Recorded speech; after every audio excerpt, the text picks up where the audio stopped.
Nadreen, दुनिया के नक्शे पे बेशुमार कौमें उभरी, ख़त्म हो गईं। बेशुमार ऐसी भी कौमें आईं जो कि बड़ी शानदार, पावरफुल थीं और कहती थी कि हम तो हमेशा रहेंगे, सदियां रहेंगे, हमारा मुल्क तो हमेशा रहेगा, हम तो बहुत ही पावरफुल हैं, हमें तो कोई नहीं हिला सकता। लेकिन आगे चलकर वो कौमें भी फना हुईं और उनमें से बहुत सारों का तो हमें पता है, बहुत सारी ऐसी भी हैं जिनका हमें पता भी नहीं है। बड़ी बड़ी कौमें, उनकी शानदार तहजीब, उनकी शानदार ज़बान, कल्चर, लेकिन सब दबरदूस ख़त्म। ऐसे ही बहुत सारी कौमों के आसार आजकल आपको दुनिया में जा बजा बिखरे हुए नज़र आते हैं, चाहे वो एहराम मिस्र हो या फिर इंडस वैली सिविलाइजेशन हो, गंधारा की तहजीब हो। ये सारी आपको जा बजा दुनिया में जहाँ भी आप जाएंगे आपको पुरानी कौमों के आसार मिलते हैं। ऐसे ही एक आसार हैं इंडस वैली सिविलाइजेशन के।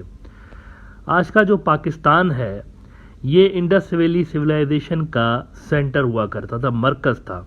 बल्कि ये भी किताबों में आता है कि जो हफीज़ जालंधरी साहब थे, जिन्होंने पाकिस्तान का कौमी तराना लिखा था, पाक सरजमीन शादबाद, इन्होंने कहा था कि Pakistan is the revival of Indus valley civilization. यानी वो जो तहजीब थी वो बाकी का आज का जो आप इंडिया देखते हैं उससे यकसर मुख्तलिफ थी, बिल्कुल डिफरेंट थी और एक अलग ही किस्म की कौम थी।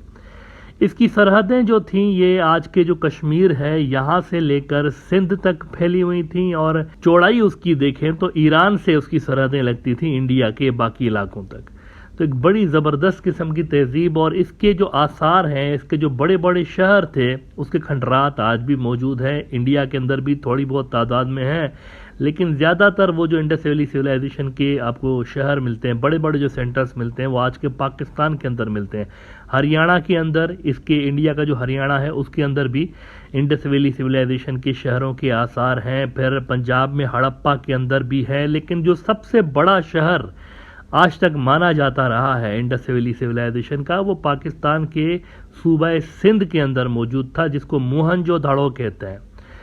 अब मोहनजोदड़ो जो है ये लाड़काना जो सिटी है, बड़ा फेमस शहर है पाकिस्तान का। 2 प्राइम मिनिस्टर पाकिस्तान के लाड़काना से पैदा हुए, जुल्फ़िकार अली भुट्टो, जिसने पाकिस्तान का 1973 का कॉन्स्टिट्यूशन भी बनाया और जो कि पाकिस्तान के न्यूक्लियर प्रोग्राम का भी खालिक था, ये लाड़काना से ताल्लुक़ रखता था। इसी तरह से इस्लामी दुनिया की जो पहली खातून वज़ीर आज़म थी, बेनज़ीर भुट्टो, पहली फीमेल प्राइम मिनिस्टर मुस्लिम वर्ल्ड की, वो भी लाड़काना से थी।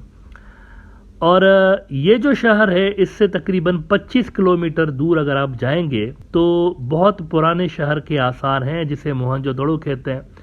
असल में हुआ ये कि जो सेकंड डेकेड था पिछली सदी का, तब तक भी किसी को नहीं पता था कि ये जो टीला नज़र आता है एक पहाड़ सा बना हुआ होता था, और जब भी बारिश होती थी तो उस पहाड़ से, जब ज़ोर की कभी बारिश होती थी तो हमेशा उस पहाड़ से मिट्टी के बने हुए जो बर्तन होते थे ना, वो बाहर निकल आते थे। तो यहाँ पर वैसे ही मिथ थी ऑलरेडी, लोकल्स जो थे उनके यहाँ एक मिथ थी कि किसी ज़माने में यहाँ पर एक शहर हुआ करता था। अब ये सुनी सुनाई दादा परदादा के ज़माने से बातें हुआ करती थी, किसी को एग्जैक्टली पता नहीं था कि इधर क्या है, लेकिन एक स्टोरी ज़रूर मौजूद थी पहले भी कि यहाँ पर किसी ज़माने में कोई शहर हुआ करता था।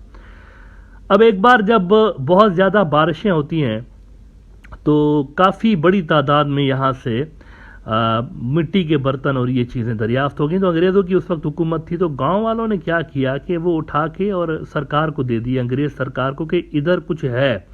हर बार बारिशों में कुछ न कुछ यहाँ से इंसानों की बनाई हुई चीज़ें इस टीले के अंदर से निकल आती हैं, तो ये कोई टीला नहीं है मिट्टी का, इसके अंदर कोई कुछ न कुछ ज़रूर है।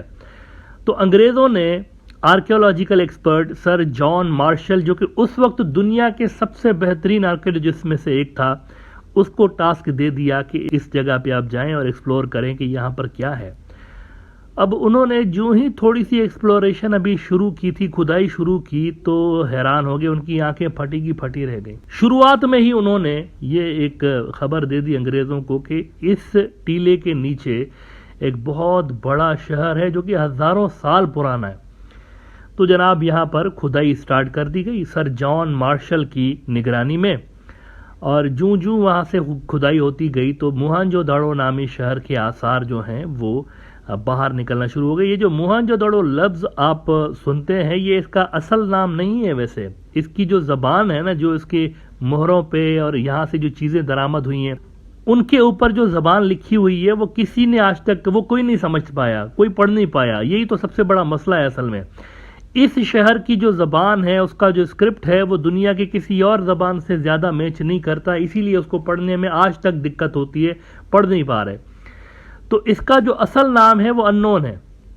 इसको लोकल्स मोहनजोदड़ो कहते हैं, जो कि सिंधी में अगर आप देखेंगे, मोहनजोदड़ो का मतलब है माउंट ऑफ द डेड, मुर्दा लोगों की पहाड़ी, या फिर मोहनजोदड़ो भी कुछ लोग इसको कहते हैं। यानी मोहन वो किंग के लिए कहते हैं, इस जगह के किंग का नाम मोहन था तो उसका माउंट। ये दोनों बातें वैसे हिस्टोरिकली ठीक नहीं है। इसका असल नाम क्या था शहर का, ये अननोन है अभी तक। अच्छा जी, जैसे जैसे खुदाई होती चली गई तो आर्कियोलॉजिस्ट भी जो थे वो बड़े हैरान थे, क्योंकि इनका जो लाइफ स्टाइल था यहाँ पर रहने वाले लोगों का, वो आज के दौर के भी जो लोगों का लाइफ स्टाइल है ना, उससे काफ़ी बेहतर था। कई जगहों पे आपको वो फैसिलिटीज़ नहीं मिलती दुनिया में जो कि ये 5000 साल पहले एंजॉय करते थे। सबसे पहली बात तो मैं आपको ये क्लियर कर दूं कि ये जो स्टूपा नज़र आता है मोहनजोदड़ो की, अगर आप जब भी तस्वीर देखते हैं या वीडियोस देखते हैं तो एक स्टूपा नज़र आता है, कर्व शक्ल का। ये जो स्टूपा है, ये असल मोहनजोदड़ो वालों ने नहीं बनाया था 5000 साल पहले। ये जो स्टूपा है, ये असल में बुद्धिस्ट जो थे, जो कि तकरीबन 2000 साल के बाद आए, तो बुद्धिस्टों ने मोहनजोदड़ो के आसारों के ऊपर एक आसार बनाए थे, जो कि आज से तकरीबन एज आई सेड के 3000 साल पहले हैं। यानी मोहनजोदड़ो जब तबाह हुआ था, मोहनजोदड़ो जब एबंडन हो गया था, तो उसके 2000 साल के बाद ये आए बुद्धिस्ट, उन्होंने इन आसारों के ऊपर एक और आसार बना दिए। तो ये स्टूपा और स्टूपा के सामने बुद्धिस्ट मॉन्क्स के रहने के लिए जगहें बनी हुई हैं, कमरे उनके बने हुए, उनके भी आसार हैं। तो ये दो डिफरेंट साइट्स आप इसको कह सकते हैं, एक के ऊपर दूसरी बनाई गई है। तो इस स्टूपा का असल मोहनजोदड़ो वाली जो सिविलाइजेशन है उससे ताल्लुक नहीं, ये बात की बनाई हुई एक चीज़ है। असल जो मोहनजोदड़ो था, वहाँ पर आपको 5000 साल पहले डबल और ट्रिपल स्टोरी बिल्डिंग्स नज़र आती हैं। और ये लोग इतने सिविलाइज्ड थे कि कहा जाता है कि दुनिया की सबसे पहली जो सिटी गवर्नमेंट थी वो यहाँ पर बनी हुई थी, प्रॉपरली एक गवर्नमेंट बनी हुई थी। यहाँ पर ऑफिसेज, कमर्शियल जो बिल्डिंग्स थी वो अलग होती थी, तिजारत और लेन देन की बिल्डिंग्स अलग थी, और रेजिडेंशियल कंपाउंड्स बिल्कुल अलग थे। और आपको ये जानकर हैरत होगी कि हर रेजिडेंशियल कंपाउंड की जो बैक साइड थी, असल में वो फ्रंट नहीं, बैक साइड घरों की जो होती थी वो कमर्शियल और बाज़ारों की तरफ होती थी, ताकि घरों की प्राइवेसी रहे और जो आउटसाइडर्स हैं उनकी नज़रें घरों के अंदर ना पड़ सकें। तो पर्दे का हमें एक ख्याल यहाँ पर नज़र आता है इनकी सिविलाइजेशन में। इसी तरह इनके जो गलियाँ होती थी वो आगे चलकर बंद हो जाती थी। यानी हर गली इस तरह से डिज़ाइन की गई थी कि उसके अंदर सिर्फ वही लोग आते थे जिनके वहाँ पर घर थे, आउटसाइडर्स नहीं आते थे। और ये इतने ज़्यादा सुधरे हुए और सुलझे हुए लोग थे कि हर जो रेजिडेंशियल गली थी उसके शुरू में कवर्ड डस्टबिन होता था। हर रात को घर वाले जो थे वो अपने घर का कचरा और ये सारा जो चीज़ें होती थी वो फेंक देते थे उस डस्टबिन के अंदर, कवर्ड डस्टबिन के अंदर। और सुबह सुबह म्यूनसिपलिटी की बैलगाड़ी आती थी, उन डस्टबिन्स को खाली करती थी और कचरा शहर से दूर फेंक के आते थे। इनके घरों में भैंसे और बकरियां वगैरह आपको नज़र नहीं आती, इसके आसार नहीं मिले, बल्कि भैंसे और बकरियों का तबेला, जानवरों के तबेले शहर से दूर होते थे। और इनके जो नौकर होते थे या ये लोग खुद जब होते थे, जाते थे वहाँ पर तबेलों में, दूध हासिल करते थे, खाना वाना देकर आते थे उनको, घास और ये चारा देकर आते थे मवेशियों को, और दूध लेकर आते थे अपने घरों में। यानी कि अपने घरों में इन्होंने सिर्फ इस वजह से कि वो जानवरों की जो गंदगी होती है वो ना होने पाए, इस वजह से ये जो चीज़ें थी, कैटल फार्म्स वगैरह, वो भी शहर से दूर होते थे। गलियां जो इनकी होती थी वो कवर्ड होती थी, नाले इनके कवर्ड होते थे और गलियां पक्की होती थी। तो बड़ी शानदार किस्म की इनकी सिविलाइजेशन। और सेकंड फ्लोर पे हमेशा नज़र आया है, सेकंड या थर्ड फ्लोर पे कपड़ों को रंग करने के भी आलात मिले हैं वहाँ पर, और माना यह जाता है कि ये फर्स्ट फ्लोर पर नहीं करते थे, सेकंड थर्ड फ्लोर पे कर रहे होते थे। और इनके जो वॉशरूम्स होते थे उनमें फ्लश सिस्टम होता था। ये जानकर आपको हैरत होगी कि दुनिया के जो इनिशियल फ्लश सिस्टम्स होते, सेकंड फ्लोर पर भी वॉशरूम्स, थर्ड फ्लोर पर भी इस तरह से उनके बने हुए होते थे। बेसिक लेवल का फ्लश सिस्टम था, लेकिन फ्लश सिस्टम बहरहाल मौजूद था।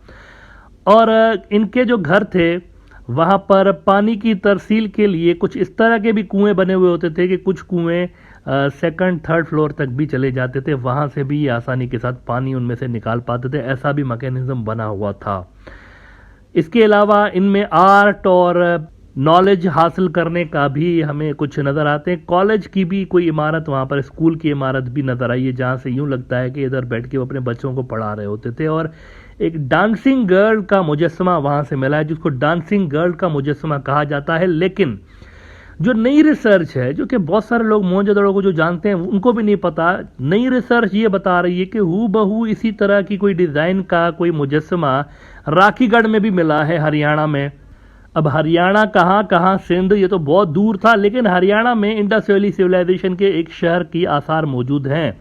तो वहाँ से भी कहा जाता है कि इससे मिलता जुलता, और इसके अलावा भी एक दो दूसरी जगहों से इसी से मिलता जुलता मुजस्समा उनको मिला है, जिससे यूं लग रहा है कि ये जो औरत है जिसको डांसिंग गर्ल कहा जा रहा है, ये डांसिंग गर्ल नहीं है, ये कोई रूलर है या ये कोई वहाँ की बड़ी पब्लिक फिगर है जिसको पसंद किया जाता था। और एक रेजिडेंशियल भी कंपाउंड था, मोहनजोदड़ो के रेजिडेंशियल जो कंपाउंड्स हैं उसके अंदर भी इसी से मिलता जुलता एक मुजस्समा दरियाफ्त किया गया था। तो इसका मतलब यह है कि जिसको डांसिंग गर्ल कहकर और ये समझा जाता है कि आर्ट और इसके मौसीकी के शौकीन हुआ करते थे, वो औरत असल में कोई पब्लिक फिगर थी उस ज़माने की, जिसका मुजस्समा बना हुआ है। इसी तरह से एक एक बंदे का मुजस्समा बना हुआ है जिसने अजरक पहना हुआ है।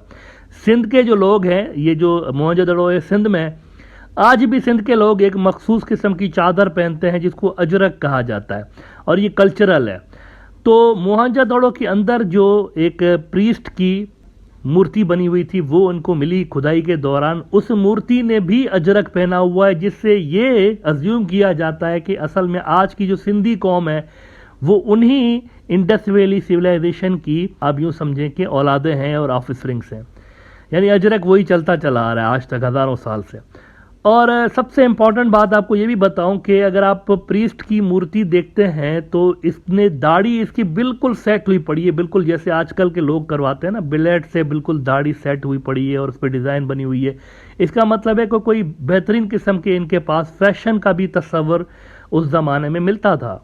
सालाना तकरीबन 10 लाख लोग मोहनजोदड़ो घूमने आते हैं दुनिया भर से, और पहले यहाँ पर एक एयरपोर्ट भी बना हुआ था, डायरेक्टली आप वहाँ पर लैंड हो सकते थे और रेस्ट हाउस में रह सकते थे मोहनजोदड़ो के। लेकिन आजकल सुनने में आ रहा है कि वो एयरपोर्ट डीएक्टिवेटेड हुआ पड़ा है। लेकिन नेवरदलेस मोहनजोदड़ो से तकरीबन 2.5 घंटे 3 घंटे की ड्राइव पे सक्खर का शहर आता है, वहाँ पर एयरपोर्ट है।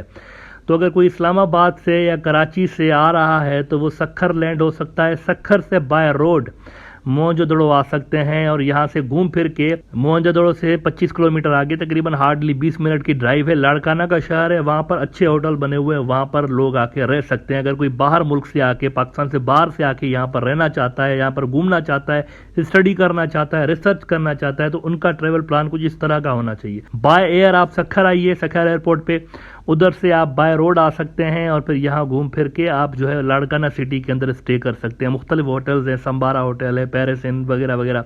आखिर में आपको सबसे इंटरेस्टिंग बात बता दूं कि इस वक्त जो मोहनजोदड़ो की टोटल एरिया है, जिसमें डीके एरिया, रेजिडेंशियल कंपाउंड्स हैं, कमर्शियल एरियाज हैं, अच्छा वैसे वहाँ पे बहुत बड़ा स्विमिंग पूल भी दरियाफ्त हुआ है जहाँ पर लोग जो थे वो नहाते थे। तो कहा जाता है ये कोई रिलीजियस सिग्निफिकेंस का भी हामिल था, इस स्विमिंग पूल के लिए कहा जाता है इसमें कोई रिलीजियस सिग्निफिकेंस भी इसकी हो सकता है कि हो।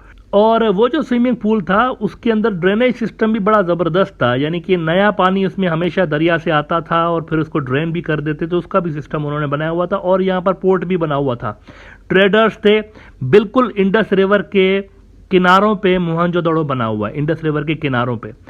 तो ये लोग जो थे दरियाओं के ज़रिए, कश्तियों के ज़रिए ट्रेडिंग भी करते थे दुनिया भर से।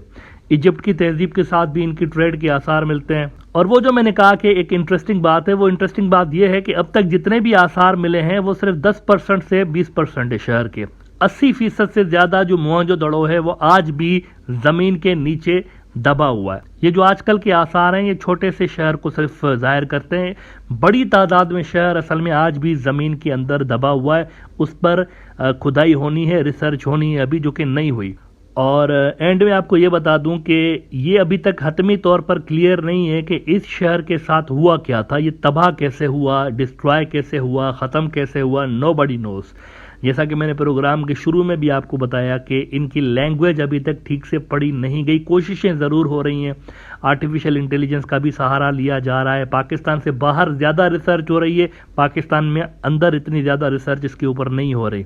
बाहर पाकिस्तान की ज़्यादा रिसर्च हो रही है, जो गैर पाकिस्तानी है वो ज़्यादा इस पर रिसर्च कर रहे हैं असल में, क्योंकि ये बहुत बड़ा यूँ समझें कि आर्कियोलॉजिकल ट्रेजर है जो कि दुनिया के लिए एक मुअम्मा बना हुआ है, और लोग कोशिश कर रहे हैं कि इसके बारे में ज़्यादा से ज़्यादा डिटेल्स हासिल कर सकें। क्योंकि एज आई सेड ये अपने दौर की एक बहुत बड़ी सिविलाइजेशन थी, जो उस ज़माने की सुपर पावर्स थी उनमें से एक ये भी था। किसी को ये नहीं पता कि ये कैसे तबाह हुआ था और इसके ख़त्म होने के पीछे राज क्या थे, रीजंस क्या थे। ये हमें तभी पता चल सकता है जब इसकी लैंग्वेज पढ़ने की दुनिया काबिल हो जाए।